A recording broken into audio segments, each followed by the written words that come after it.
Hey guys, welcome back to episode 4 of From Scratch. My name's Shaniqua and this is my mom, Monica.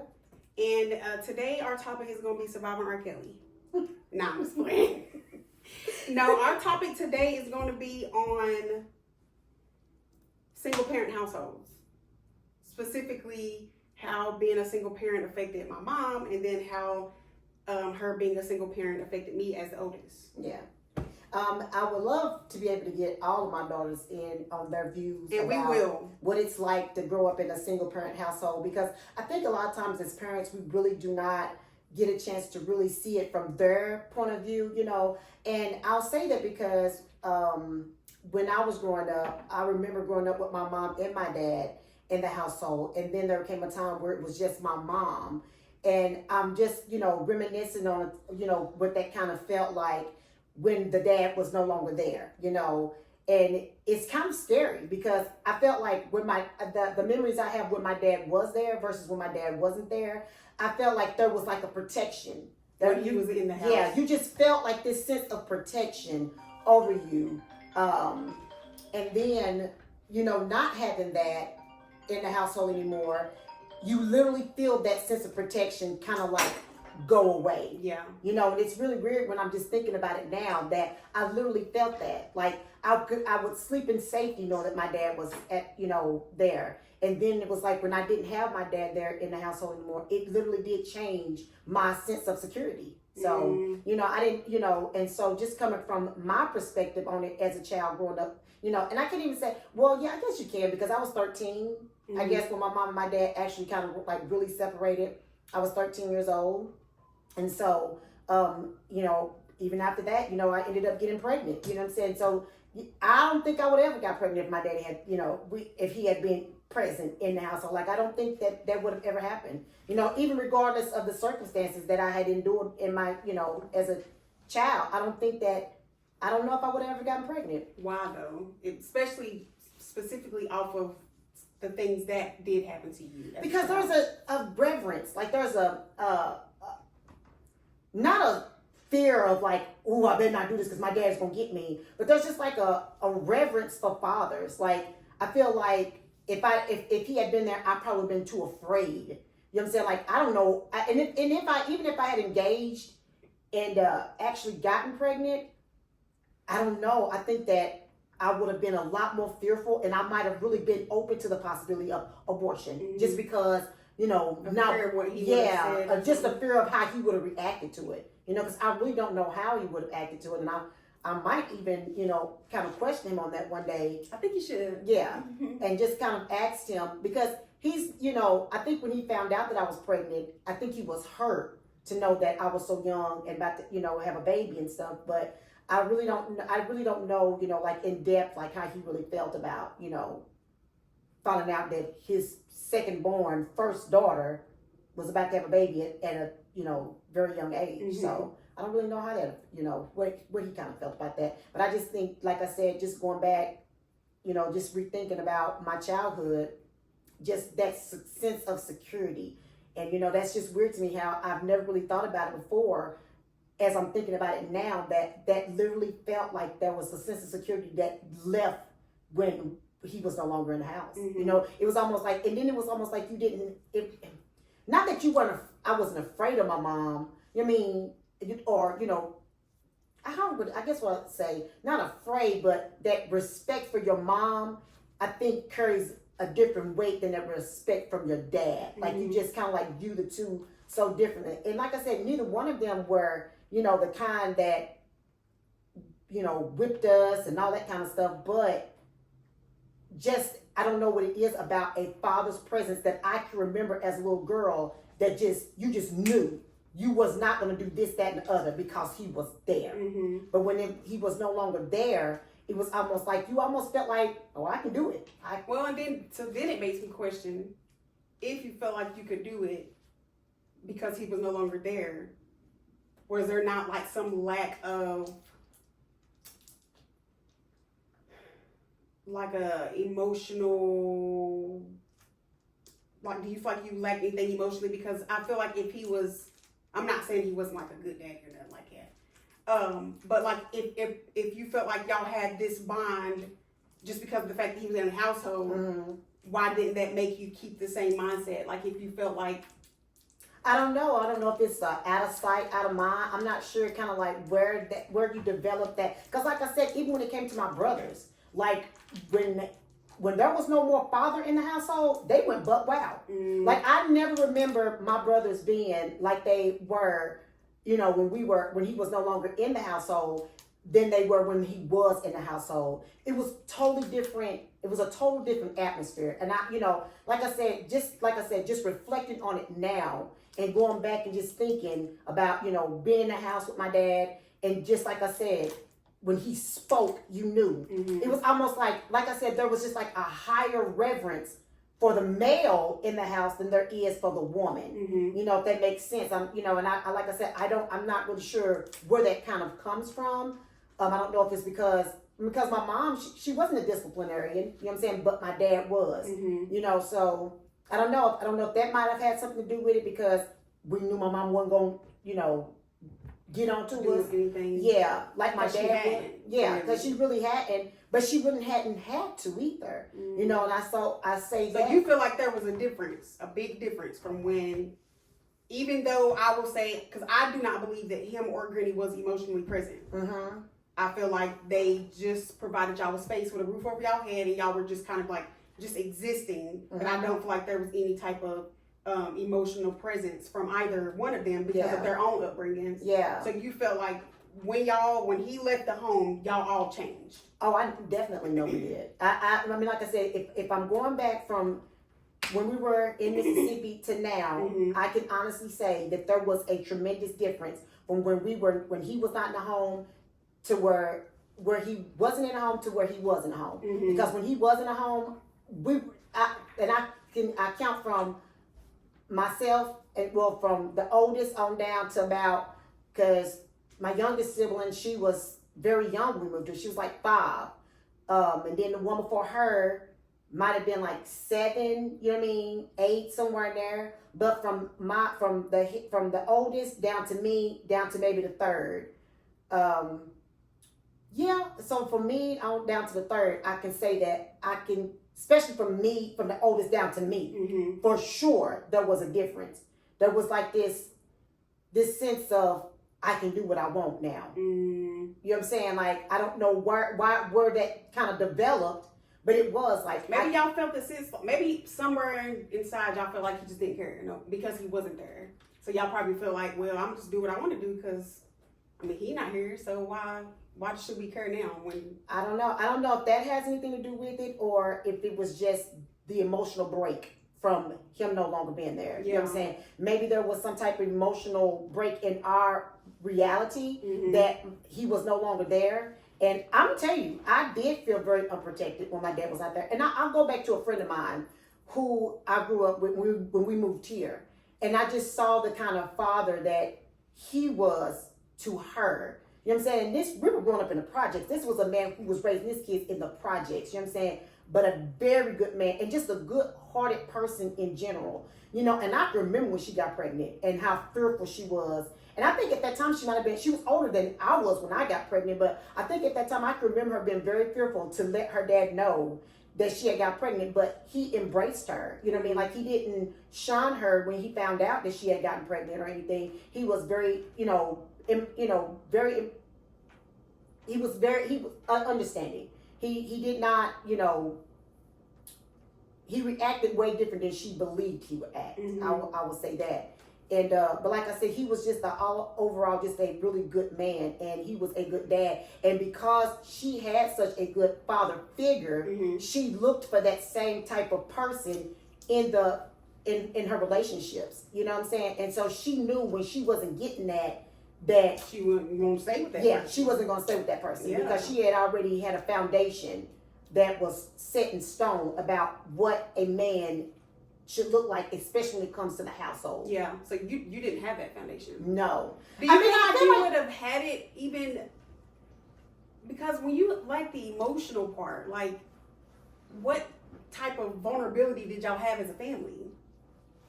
I don't know. I think that just being human, you have emotions, you know what I'm saying? But I don't know if you know how to express them directly. You know what I'm saying? Like, as a human being, we all have emotions. You know what I'm saying? But I don't know if we absolutely know like what those emotions are. So did you feel like you had a good representation of what a man should be when Granddaddy was still living in the house? No, I don't feel like there was it wasn't picture perfect. Because that the marriage was flawed, you know, from the door, you know, so it was never picture perfect. But I guess because we knew that he was our dad, you know what I'm saying, that's where that reverence comes from, you know what I'm saying, just knowing that that's dad, you know. But to say that, oh, he was, you know, this example of what a man should be, no, I absolutely cannot give credit to that, because that's not what I saw. You know what I mean? Now, was he a good dad in the sense of, you know, he was there, or, you know, I don't know, because like I said, I love him. You know what I mean? Did he make a lot of mistakes? Yes. Did my mom make a lot of mistakes? Yes. They both made a lot of mistakes, you know what I'm saying, that I can remember. You know what I mean? That I have vivid memories of things that we shouldn't even been involved in. We shouldn't even knew that, you know, that was going on in their marriage. But I knew this stuff at a very young age, you know, and so, but for some reason, I guess then that didn't make me lose respect for him as a man. I didn't start losing respect for him as a man until I started getting older, and he wasn't in the picture, and he wasn't around, and I felt all this, you know, these insecurities and, you know, vulnerabilities, and not having that man in my life that I felt like I could turn to. I think that that's when I started to kind of like resent him. So do you feel like in resenting him, that's why you chose the men that you chose to be our fathers?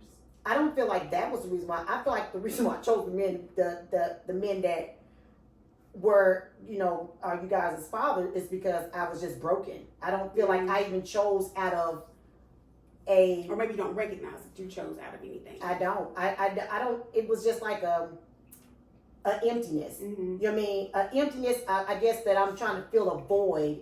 And the first thing that came along, and it's a man. When they come along, you just want to play along, right? And so they, you know, when the opportunities were presenting themselves to me in those moments, I can't even say that I was really cognizant of what I was choosing. I really don't, because I don't even feel like I was available. You know what I'm saying? Like you say, I don't think that I was. You were not emotionally mentally available. Yeah, I wasn't mentally. And I think your emotional availability started where you didn't have it, started from the traumas that happened to you as a kid. Oh yeah. So I think that's when you were gone from your body. Almost. Oh yeah. I used to tell myself all the time, you know, when I got older and understood what had happened to me as a little girl, I used to tell myself all the time, my real self is still trapped in the closet in Mississippi. You know what I'm saying? Like, I used to tell myself that all the time, that the real me is still trapped in that closet down there in Mississippi. I'm so serious. I used to tell myself this all the time. Well, I feel like I vaguely remember you saying something like it, like years ago. Yeah. If we would talk about it, you would say that you still feel like you were. That little girl is still down there in that closet, and I feel like she still has not surfaced to this day. And that's what the whole purpose of, you know, wanting to do this is to kind of like talk this through and see if talk it out. Yeah, and see if, you know, she's willing to come out. You know what I mean? If she's willing to show herself. I think that I'm almost reaching the point where she is. You know, because I think so, because again, you are not very vulnerable, but I feel like you have been becoming vulnerable. Yeah. So I feel like that clearly the spaces that we've like developed for each other is safe. Yeah. Enough for her to want to like get healing. Yeah, and I think that's what it is too, is that she, you know, she's finding that security again. You know, she's finding after she lost it. Yes. Yeah. And you know, and that didn't get lost with my dad. You know what I'm saying? No, I know. I know it did. That did not get lost with my dad. Dad got lost way before my mom and dad even separated at all. Yeah. You know what I mean? So I feel like that is what she's doing now. She is, you know, starting to connect with me again, you know, or I'm starting to connect with her again. And that's what I want, because that little girl had, you know, hopes and dreams and all those, you know what I'm saying? She had those those things. She wanted to be this, she wanted to be that. That little girl loved to draw, you know, so that person is who I'm trying to connect with, because I feel like until I really deeply connect with her, I don't feel like I will be the whole person that I desire to be. You know what I'm saying? Mm-hmm. So, but as far as, you know, just the whole thing about how being a single parent for me felt raising y'all, you know, it was, for me, I didn't feel anything but heartbreak, because I felt like I had made these choices and now I was looking at the result of those choices every day, you know, and I would see you guys, see you guys in the struggle with me, you know, the lack, you know, and just me not being able to mentally, you know, handle the pressure of being a single parent, and a young single parent at that. By the time I was 25, Yeah. I was, you know, the mother of 5 children, you know, so that was a lot when I hadn't even dealt with me.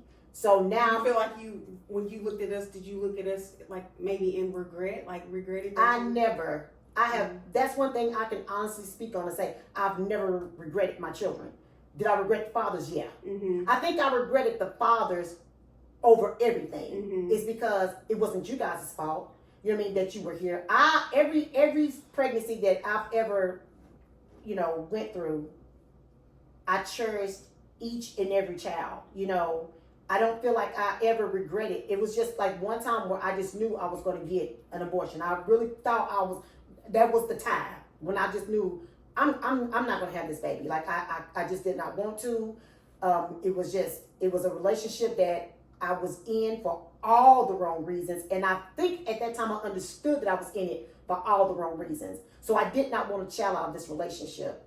And if it had not been for my mom and a really good friend of mine telling me their story about abortion, that particular child may not be here to this day. But because I heard their stories and what they endured, and after that, my whole mindset about that pregnancy changed. Yeah. You know, and I knew then that and I've never ever had that thought again in any of my pregnancies. I never thought about abortion ever again, because after them telling me that, it did, you know, I don't know what it did. I don't know if it just really changed my mindset or put me in a mind of fear. I don't know what it actually did to me, but it let me know that that was never gonna happen. Mm-hmm. If I, you know, every pregnancy that I went through, if that baby was gonna be in this world, you know, regardless. But so I never regretted you guys. I never looked at you and thought, any of my kids, and thought, I wish I just had never had you. I just wish they had never been born. I would always look at you guys and think, I wish I was in a better place. Yeah. I wish I hadn't done this to them. Mm-hmm. That was always my thing. I was the guilty party, because I feel like I had done something to you guys by bringing you in this world, and you didn't have the fathers, you know, to be present. And I always ate that up as it for me. I would feel that though, Mama. Yeah. Like I did every emotion that you carried. I felt all of it, and that's why I feel like I grew up fast. Is because I watched and I felt. So I felt like you lived in guilt. Yeah. And I could feel it. Yeah. I could feel the guilt. And you did. You carried a lot of that. Because I can even remember, you know, when there would be times when I would have to go to work and you'd have to be the one to watch them and stuff, you know, while I was at work. And so there was a lot thrown on you at a young age. You know what I mean? So you did have to grow up kind of fast.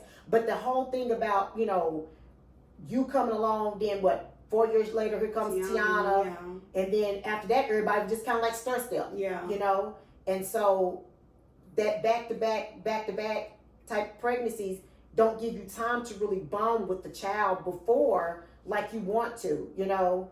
And I literally, and you know, people need to realize that when a lot of times when people are in these situations, they're not in these situations because, oh, I just want to sit up here and have a bunch of kids. That's not a lot of women's mindsets. You have to understand that a lot of people out here are not coming from that. I'm not saying that everybody is, you know, that there are some people that are not thinking, oh, I want to just have a whole bunch of babies so I can be on welfare. That was never a thought for me. I never thought, oh, let me just have all these kids so I can just go collect me a government check and just be on welfare for the rest of my life. I never had that thought once in my life. I tried to stay off of welfare just because I was ashamed of being on welfare. I would be ashamed. At the time we were getting the food stamps in the books, I used to be so ashamed to have to go in the store. I love having my little food I hated I going to love the going down store. there and giving them colored pieces of paper. I And that hated was it. money. I hated it. I felt so ashamed because it made me feel like I was less of a person because here I am with these kids that I can't provide for on my own. I have to go get help, but let somebody else do it, or I felt bad because I didn't have child support coming in or anything like that to be able to help support y'all. And if I did, the child support was so little, it barely did anything. And back then, I think the most I was getting from child support at one point in time for the last 3 with the same daddy, $78. I got records. I can show receipts. $78 for 3 children. That's what the child support had started off being. And there was never a time where that child support for those 3 went up to even $300. Never. But then these men, y'all think people really be mad about or bitter when bitter. y'all are paying $78 for 3 children? Seriously. When the parent has to keep the roof over their head, when the parent has to make sure the kids have clothes and food, and just other necessities. And y'all want to sit up here. It makes you bitter because it makes you. This is what the bitterness comes from. The bitterness don't come from y'all going out here finding another woman. The bitterness comes from is you have created these children with this person, and then all of a sudden you decide, or you both decide you don't want to be in a relationship no more, but you go on and have a life with somebody else, doing whatever, having a good time living your life, but then you forget that you got kids over here. And your kids struggling. And the kids are struggling, and you don't care. You don't try to spend no time with them. Because I told you there was a time where there was some years went by before the last 3 saw their dad. It was like 3 years. No, I remember. No conversation, no nothing. I remember. Nothing. No checking up, no nothing. And so that's where the bitterness part comes in from, because it's like, I didn't do this by myself. Yeah. But I'm in it by myself. Yeah. So if there's any bitterness, that's where the bitterness comes from. Yeah. And a lot of people say, well, you kept on messing around with him. Yeah, because at that time when you have low self-esteem, you are low. Yeah. You don't think no higher than the ground. You have to be able to get yourself in a position where you think better for yourself or want better for yourself in order to do better for yourself. And that's the whole, kind of point of renewing your mind, starting over. Because as long as you keep those same mindsets, you'll keep repeating those same patterns. Yeah. And so that's and then what I think people really just need to start, I know that when people go through trauma, and a lot of their decision making is based off of that trauma. Yeah. And so a lot of the times, nobody thinks about the characteristics of the person that you're messing with, man or woman. Right. You don't think about that. Right. You don't think about if they're going to be a good father. You don't think about they're going to help you raise the kids. You don't think anything, And I think that's another issue in itself. Is like, and I honestly think that's why I don't want kids.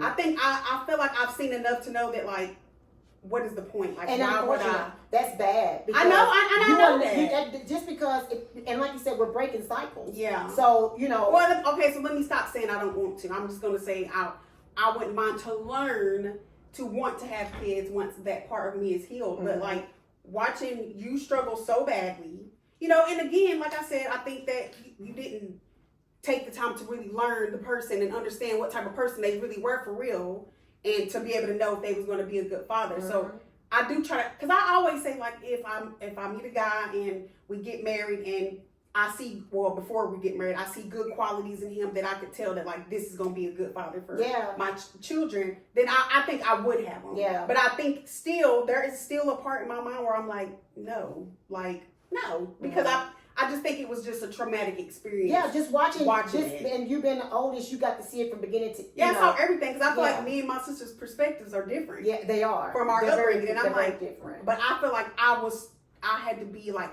hyper aware of everything too. So I felt like I feel like that's why I knew so much, is because I was paying attention to everything. Yeah. And then feeling everything off of you.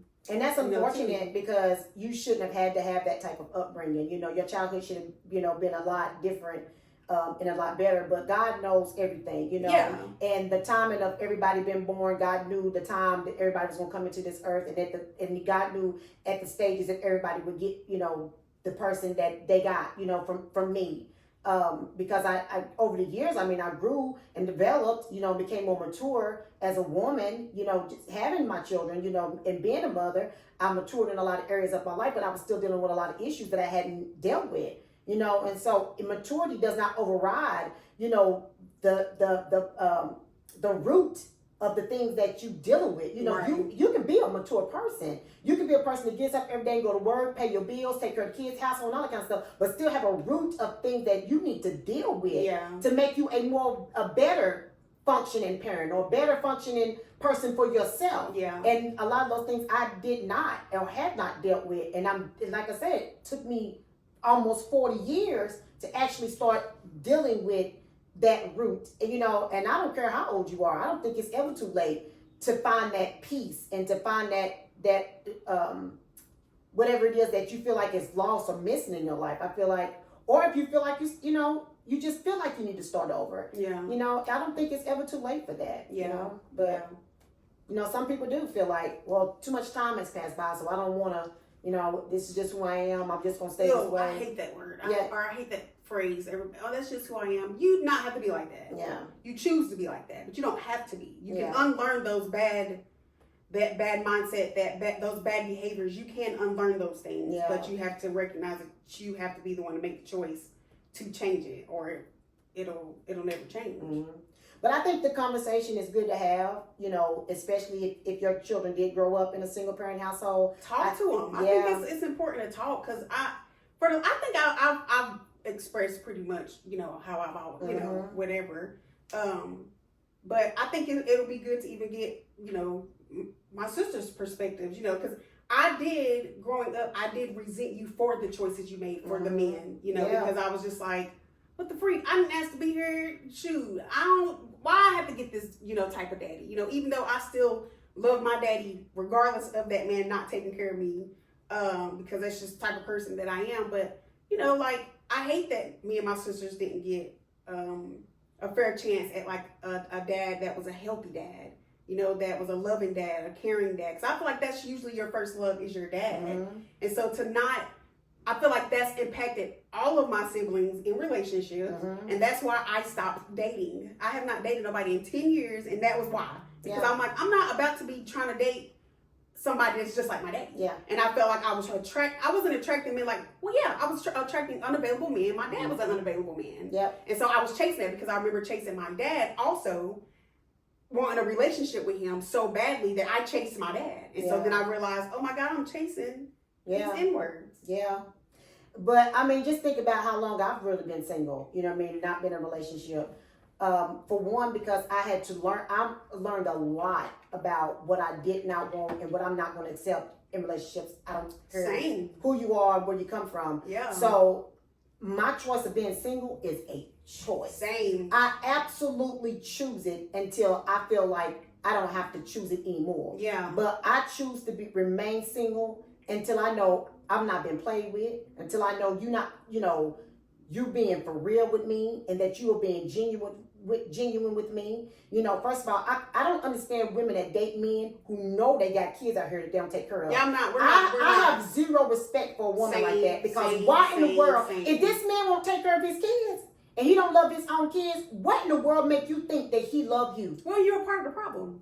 You are part of the problem, because if this man don't want to take care of his kids, then why are you still wanting to be with him? Right. Like, what would make you still want? What makes you love that? Exactly. Like, what makes you love that? It's That weird. this man literally have kids out here in this world that he knows nothing about. Don't have a relationship with them at all. These people, these bodies came from him, and he has nothing to do with them at all. And let's stop blaming baby mamas. Please. Let's stop doing that too. Because one thing I did recognize years ago was that I see why baby mamas do get upset at the females that these dudes are dating.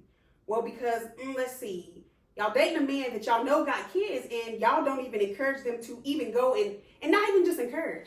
Y'all are making it easy for them, because you still talking to them. When I feel like I just don't feel like you should, because I just think that, like, you are part of the broken home system, because you are a man with a man that don't even want to take care of his children. But why would you want to be a woman that has children and do not want those other children to be taken care of? I don't understand that mindset. I don't either. Like, I just cannot be with a man. Unhealthy. That's an unhealthy mindset. Very unhealthy. It's so unhealthy. I would never. And when I was in a relationship with my last three, their father, he had a baby on me with another girl. And this man literally tried to tell me that, you know, well, I don't have to be in this child's life. And it made me sick to my stomach. That's like, weird. What? It's weird. Like you, and that's why that's why I just said, I really do believe people really just y'all need to get some freaking help. Like, everybody, go deal with yourself. Because to make that statement, that's weird. Yeah. What will make you want to say that? Yeah. So then it just, of course, I'm going to think even deeper into it. Like, how was your father raising you? You know, how was your upbringing? Because I'm always going to go deep down that way because I really do want to understand people's thought process. Mm-hmm. Because to have the thought of, I don't really have to take, you brought him here. Yeah. Like, I'm sorry. Like, we didn't get into this world we just popped out of the sky. We came from you. So then now you making the choice to not want to take care of your kids like that. And you know, I don't understand that a lot of babies are not created out of love, they're created out of lust. Mm-hmm. And I understand that is a real thing that, you know, this man did not want to have a baby with you. He wanted to have sex with you. He did not want a baby with you. But the baby resulted from that relationship. Okay, well now it's time to start just taking accountability. You might have did it for lust, but now there's a whole human involved. So be a man. Yeah, don't make the child suffer. Right. That's not fair. Be a man. You know, they get mad when they grow up and they out here gang and out here just ruining their life. You were part of the problem. Yeah. You weren't there. These kids need guidance and they can't even get it from their own fathers. Yeah. Like, they need guidance. Yeah. Like, yeah. I remember one time my daddy told me to use men. Like, his advice for me was to use men. Like, he told me and my sisters to use men. He was like, use them. Like, you don't love no man. You just use them. And you know what's so sad is because that is a mindset for real. No, it is. That there are women out here that will date these men for nothing. And don't even care. Don't even care about them at all. But will go. I mean, like, because I've seen some bad females with some men who we don't consider very attractive, but they got money. And a woman will sacrifice everything just to be with that man. It is for money. I think that is a very sick and wicked way of thinking. Yeah. Because you don't even care about that person, but because this man can take care of you financially, you will stick with him. Yeah. That is some sick stuff. Yeah. And but everybody's starting to believe that everybody thinks like that. All I see on social media is well, you know, all these women got somebody else behind the scenes. They always got one nigga they talking to on the side. You know what I'm saying? Stuff like that. That's not all women. Yeah. And I hate when people always like to lump everybody in one category together. Like, keep me out of that category, baby. Yeah. I don't want to be nowhere near that's why I say that category. taking out the you know, saying all, many. We do not know everybody. Right. We could just say the people that we've encountered or the people that we know, but we don't know everybody. So you can't sit there and say everybody. And I don't condone it. I don't Yeah. condone relationships like that. Now, if I have a friend who decides that that's what she wants to do with herself, is be dating somebody over here and dating somebody on the west side too, that's her business. But I don't condone that. And I don't want friends around me like that, because to me, that says a lot about you as a person, that you feel like you got to have Jimmy on the south side and then Rocco on the east side. I just don't condone relationships like that. And to me, I think that you get yourself in a lot of trouble when you're trying to play two sides like that with people. You know what I mean? Not only are you messing with people's emotions, because especially one of them care for you for real. Yeah, folks kill people. Yeah, like you don't Like, play they with get people. mad at You don't people play with for- your emotion like that. Yeah. You don't do that. We done got all off the subject of We sure did. Lord, but it's still about baby daddy. we jumped all over the place with It's that one. still about baby daddy. But though. it's bad. I mean, Well, it's just single parents, period. Because there are men out here that are single parents that the mamas ain't. I've dated a guy or talked to. I don't Yeah. know that they so we are not just saying women are the only people that are the are only single parents. Yes, because there Fathers are are lots too. of men. There are, and don't get me wrong, because we're not making it a bashing contest about men either, because there are some great fathers out here. I'm talking about great fathers where women are out here not letting these fathers see their kids because they're bitter. Now that's what you call bitter, when this man wants to be a part of that child's life, doing everything he can to be a child that part's life, paying child support, and doing everything he can to be a father, but the woman won't let him be a father. That is a definition of a bitter baby mama. Yeah. Not because not the other way around. The first part of the segment, what we're talking about. No, that part of it, this part is where you literally have women out here that will keep men from their children.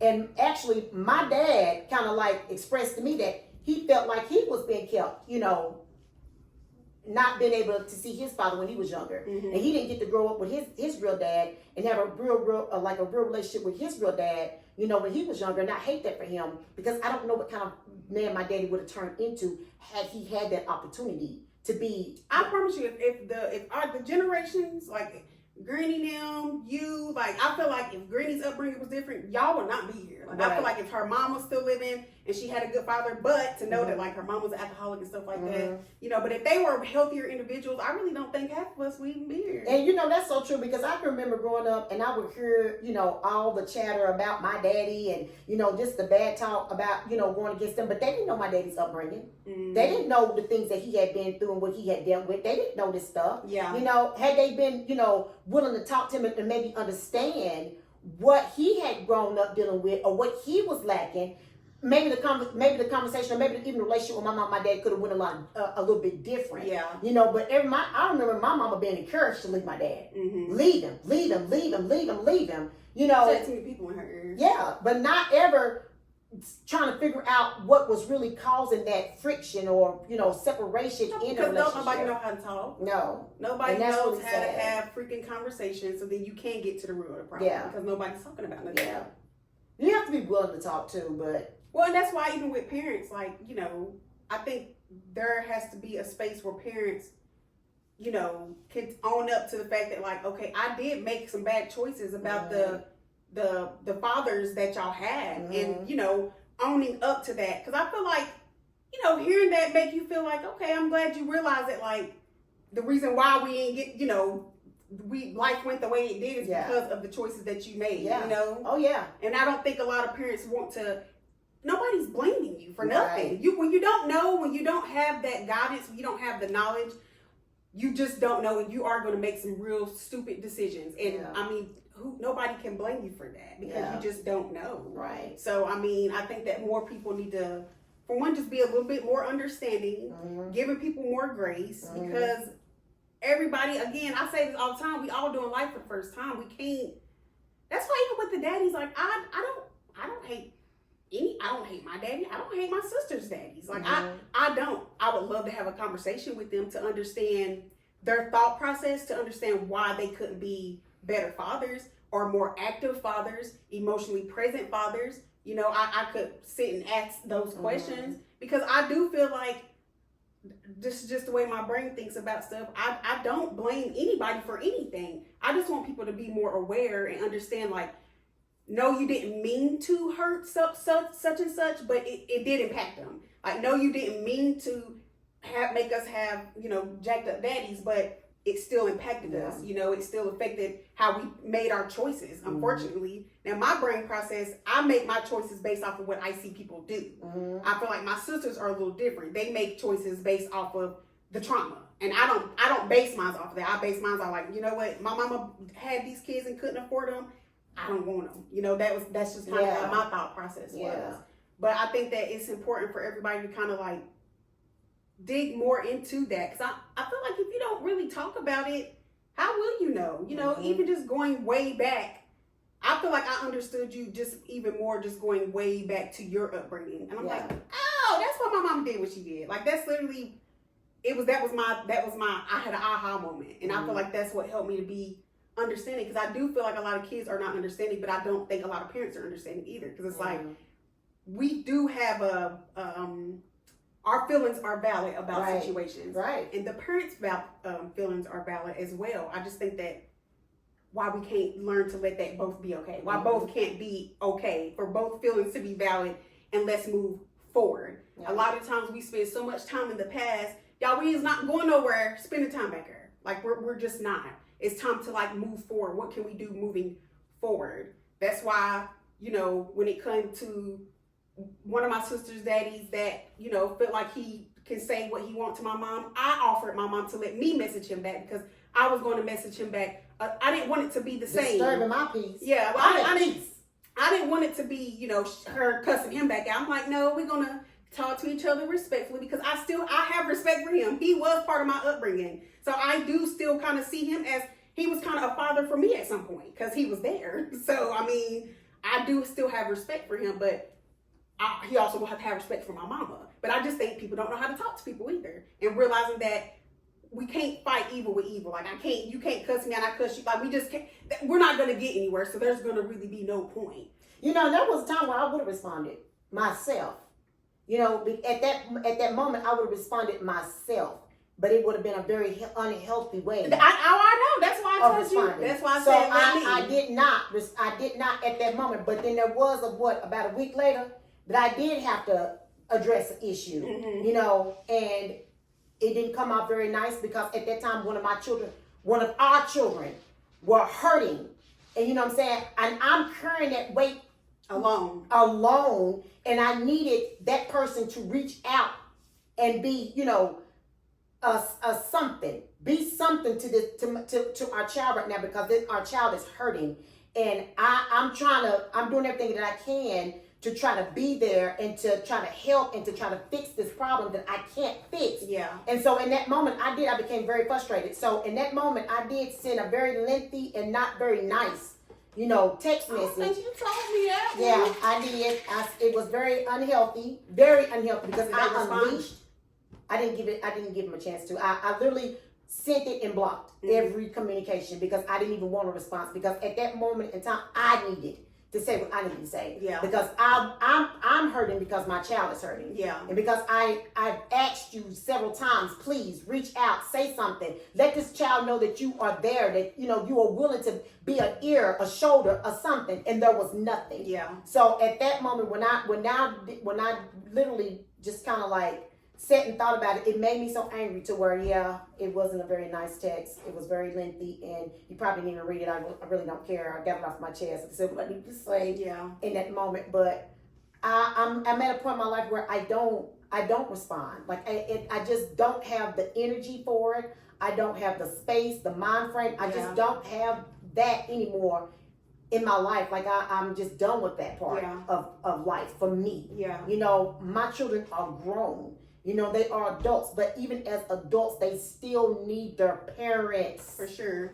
They still need their parents. For sure. You know, and so when your That's child... how people need to heal. I think that until he gets the healing that he needs for whatever has made him make the decisions that he's made, he's going to have to, he got to sit with that. And but I you don't know what it's going to take. I don't either. And at this point, that's just I don't know, but for me and you and for us, the healing process has to continue regardless. Oh, it is. We ain't stopping that. Yeah, who's there and who's not stopping there. that. Yeah. This is for the generations to come. Oh, for sure. You know, we gonna talk. We're gonna have hard conversations for sure. But thank you for sharing, Mom. This is my guest. No, I'm just playing. Because we're going to have guests on here. We're going to have good guests, too. Yeah. But the next episode, we're going to talk about money. Yeah. But did you ever really give your perspective on what you felt like? I thought I did. Well, y'all, I don't know, but I don't know. I mean, I did. Well, that's why I said I didn't want to have kids, is because of what I witnessed. But okay. I feel like, I mean, you gave enough of the perspective. So I felt like, I don't know. I don't have that much of a perspective, just besides the fact of, I mean, I guess maybe for you probably have processed it. Or... No, I have. Yeah. So I've worked through those things. Now I'm just working through trying to be open to dating. Yeah. Because you know. And I want you to be. I want all of y'all to be. Like I said, I feel like, you know, heal first. Make sure you're not dealing with daddy issues. No, I was dealing with daddy issues, and I feel like I could save people. Yeah. Well, see, But that comes from being an older child too. Yeah. You know, having to grow up, you know, very fast. And so it made me feel like, this person needs me, so I'm just going to talk to them, even though they're a piece of crap on the stick. But yeah, I mean, like I said, I think I gave my perspective in, you know, certain things that we talked about. But, I mean, it definitely made me very hyper independent, and I don't like that. Because that's something that I'm trying to work through. Yeah. Because I just made a post on my TikTok page, on my personal page, and I was talking about how this therapist that has her own podcast was talking about how hyper independent shows up in your relationship with God. Oh. And I was like, so I realized that I make the plans and I tell him what I'm gonna do. Oh, okay. Yeah. Well, good luck with that. Yeah, I know. It's it's changed. So, Yeah. or I'm trying to work on that part. So yeah, did impact me. Yeah. You know, with seeing what I saw, and it just made me not ever want to have to go through it. So, well, I mean, it's and I'm sure that there's deeper, you know, lines that we could probably cross over. yeah, but I think we done talked enough. Yeah, we've talked enough about this subject. And maybe next, I don't know, maybe we can next time, like, I don't know, do it in 2 parts, because you gave a lot of your perspective, but I feel like I was wanting that. Yeah. I feel like you've gotten my perspective, but maybe the viewers probably would have wanted more of my perspective, I guess I'll say. Well, then it's thought-provoking for you guys, too, to kind of like think about where, you know, how it made you feel if you grew up in a single-parent household, you know, or if you grew up with both your parents at one point and then all of a sudden you didn't have that 2-parent household anymore. Like, how did that impact you? Yeah, so I mean, because I'm sure it impacted you in some kind of way, and just kind of like look at it and see where has it affected you in your relationships with your children or with your spouses or with yourself. Yeah, so, yeah. Well, anywho, that was today's. So, like I said, next episode we're going to talk about money trauma. Okay. And diving deep into that, especially with her being a single parent. Yeah. So it all ties in together, too. Yes. And viewers, if y'all have anything that y'all would like for us to like dive deeper on, or like I said, if you want to be a part of the conversation, just let us know. We'll be more than happy to bring it on the show. Yep.